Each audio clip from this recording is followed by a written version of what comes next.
I would definitely have to say that one of the characters in the sequel trilogy that really grew on me was, of course, Supreme Leader Snoke, portrayed by Andy Serkis. This is Mike Zero here. If you guys are new to the channel, do make sure to subscribe to see future Star Wars content.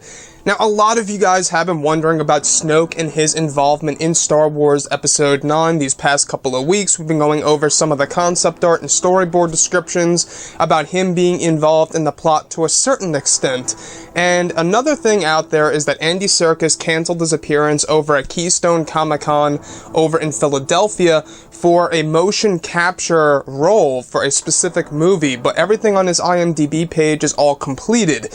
Now, a lot of people have been asking me on Facebook, Twitter, here on YouTube, exactly, is there any hints in Star Wars The Last Jedi as to Snoke being alive by the time Star Wars Episode 9 comes around? And a lot of you new guys out there have been wondering about this. A lot of people that are new to the Star Wars franchise, you know, that's what the sequel trilogy is doing. It's bringing in a lot of fans, a lot of new fans, and people are starting to wonder of exactly, you know, some of the new characters like Finn, Poe, Rey, Kylo Ren, Snoke, and a lot of people are questioning themselves, are there any hints within The Last Jedi of Snoke quite possibly being alive and well in Star Wars Episode 9? And the one thing that really came to mind is if you guys examine the very end of The Last Jedi, we will notice that there's still that force bond between both Kylo Ren and Rey on the planet Crete.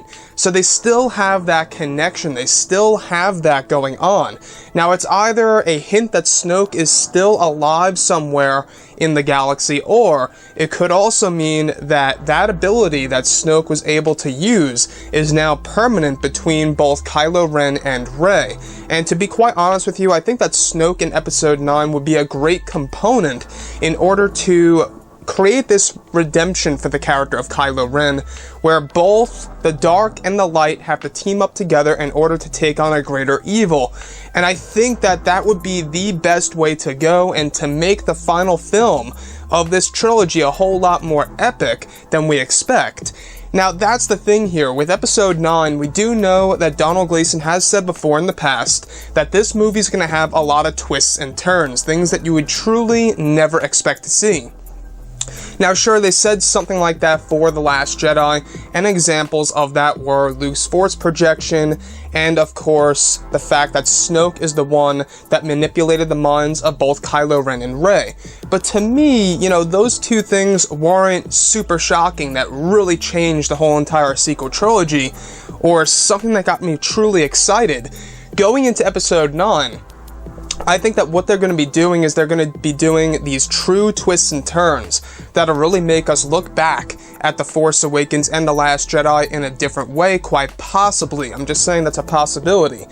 But the one hint in Star Wars The Last Jedi that Snoke is alive and well in Star Wars Episode 9, I believe is most definitely at the very end of the movie, in which you do see the fact that both Kylo Ren and Rey still have that Force bond connection. There's a reason to that, and I believe it all has to do with those two possibilities, that either Snoke is alive or that Kylo Ren and Rey are stuck with this forever.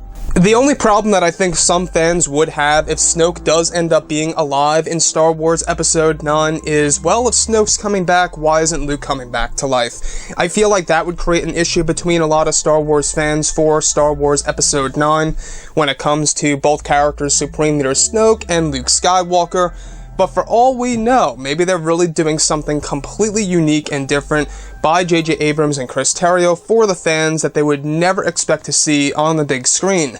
So like I say like I have said before in the beginning of this video, I really feel like that Snoke as a character just really was right for the sequel trilogy. I kind of just like the character. He pretty much is up there with Palpatine and Darth Maul. I love the character, and that's just my opinion. I know some of you guys out there may disagree and say that Snoke's a horrible character, but that's perfectly fine and okay. Everybody has their opinions. But the character of Snoke, what I love so much about him is how menacing he really is. How intimidating the character is, or could have been, even all the more so, in The Last Jedi. Now, in The Last Jedi, We didn't get to see too much of Snoke necessarily. We got 2 major scenes of him in the very beginning when he's talking to Kylo Ren. That was a short scene.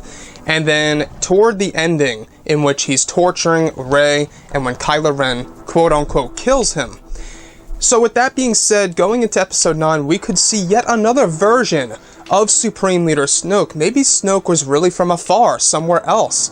And maybe they're going to do some kind of master trickery in Episode 9. That is something that I would definitely call a huge twist and turn in Episode 9 for a lot of the fans around the world. Now, how do you guys feel about Snoke coming back to life in Episode 9, and what do you think about that hint in The Last Jedi of the Force bond connection still being active between both Kylo Ren and Rey? I would love to hear your input about all of this below in the comments section, and if you guys did enjoy the content for today, do make sure to drop a thumbs up on this video to support the channel. I thank you all so very much for the kind support, and I'll catch you guys next time.